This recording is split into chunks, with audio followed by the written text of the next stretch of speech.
अस्सलाम वालेकुम। मैं सैयद सरवर चिश्ती अजमेर शरीफ से। आज मैं मुसलमानों से दो अहम बातें करना चाहता हूं। पहली बात ये कि ये बड़ा एक इकोसिस्टम डेवलप हो गया, एक नैरेटिव जा रहा है और जो हकीकत भी है कि लोकसभा 2024 में के इलेक्शन के बाद मुसलमानों पे जुल्म सितम बढ़ गए। उसके दो रीजन थे। पहली रीजन ये कि बीजेपी अपने हिंदू वोट बैंक को इंटैक्ट रखना चाहती है।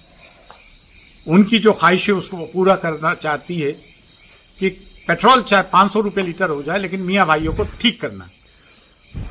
बीजेपी रूल स्टेट्स के चीफ मिनिस्टर्स के भी जो बयानात आ रहे हैं आपके सामने हैं, मुल्क के प्राइम मिनिस्टर के बयानात आपके सामने हैं। राजधर्म कोई नहीं निभा रहा है। एक तो ये। दूसरा रीजन ये, बीजेपी ये समझती है कि मुस्लिम्स ने जो हमें वोट नहीं दिए, सेकुलर पार्टीज को दिए, उसकी वजह से हम एब्सोल्यूट मेजॉरिटी हासिल नहीं कर सके। ये अर्थ सत्य है। आधा सही है, आधा गलत है।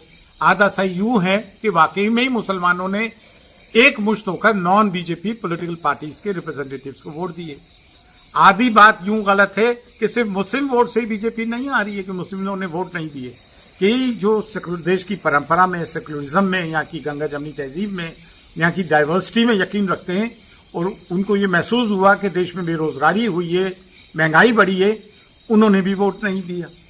तो ये दो रीजंस है जिसकी वजह से ये चीजें हो रही हैं। और वो पॉलिटिकल पार्टीज जो नॉन बीजेपी पॉलिटिकल पार्टीज हैं, उनके लीडरान मुसलमानों का नाम लेते हुए खौफजदा है। अब हमारी बेचारी वो मोहब्बत की दुकान राहुल गांधी, दूर दूर तक कहीं नजर नहीं आ रहा है। मुलायम सिंह यादव के साहबजादे, वो कहीं नजर नहीं आ रहा है। अच्छा, इसमें जो मुस्लिम मेंबर ऑफ पार्लियामेंट इन पॉलिटिकल पार्टी के, वो उनसे सवाल खड़ा नहीं कर रहे हैं कि मियां आप लोग हैं कहां? हमने आपको वोट इसलिए दिलवाए थे या हम मुस्लिम वोट पे एमपी यूं बन गए हैं? तो मुसलमान इनसे सवाल जवाब तो करें। सोशल मीडिया से तो कर रहे हैं और हम आपके खिलाफ भी हैं। तो भाई इन 24 एमपी की जगह तो कोई अपना लीडर ऐसा चुन लो, उसके साथ हो जाओ, चाहे 5 मेंबर ऑफ पार्लियामेंट आए। ये क्या बात है? दूसरी बात यह है, एक बात और उठ रही है कि मुस्लिम पर्सन लॉ बोर्ड हो, ये हो, वो हो। तमाम आवाज मुस्लिम्स के लिए देवबंदी हजरात उठा रहे हैं, चाहे वो जमीयत उलमा हिंद हो, मौलाना सज्जाद नोमानी हो और दीगर हजरात हों। और वली रहमानी के साहबजादगान ने मुंगेर में अभी जीपीसी के मामले को लेकर एंटी वक्फ अमेंडमेंट बिल के खिलाफ एक बहुत बड़ा जमे खफी लोगों को जमा किया। ये लोग फाल हैं,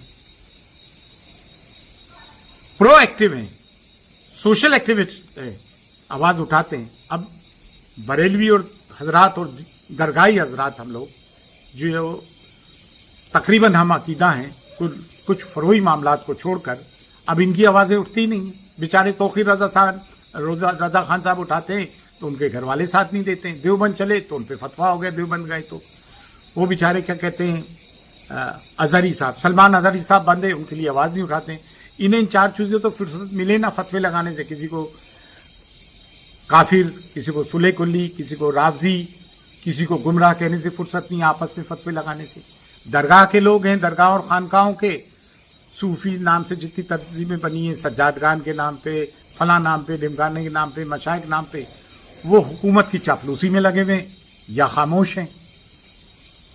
हालांकि हमारा बड़ा मसक्की इख्तिलाफ है देवबंदियों से अकायद को लेकर, लेकिन जो हक है वो तो बोलना पड़ेगा। कॉल स्पेड है स्पेड। आज मुसलमानों के लिए सदा तो यही बुलंद कर रहा है, चाहे मुसलमानों को रॉयड्स की बात, रिहेबिलिटेट करने की बात हो, जो बच्चे हमारे पकड़े गए उनको कोर्ट कचहरी से छुड़ाने की बात हो, जो जमीयत उलमा हिंदी पेश है।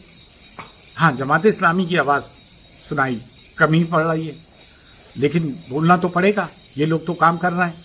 हालांकि खाजगान चिश्त के 2 दस्तूरुल अमल हैं। एक तो एक हुकूमत की मुलाजमत नहीं करोगे और हुकूमत की चापलूसी नहीं करोगे, और ये चापलूसी करते नजर आते हैं।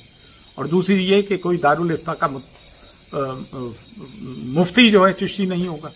तो ये इसलिए कि मुल्क में मसाकी इख्तलाफ पैदा ना हो, मुल्क की हमाआहंगी और डाइवर्सिटी को अगर प्रमोट किया है तो चिश्ती, सूफी और दीगर जितने भी बुजुर्गाने दीन है वो किसी भी सलासिल के उन्होंने किया है।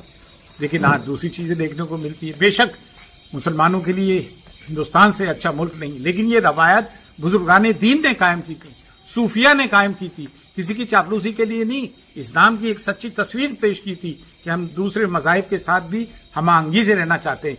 लेकिन उनके अबाब और अजदाद ने, उनके असलाफ ने जो रवायतें कायम की थी, उनके बरक्स ये लोग आज गवर्नमेंट की चापलूसी में लगे में बातिल के साथ हैं। बड़े अफसोस की बात है, ये गौर व फिक्र की बात है। गौर करें मुसलमान, फिक्र करें मुसलमान। फी अमानिल्लाह, अल्लाह।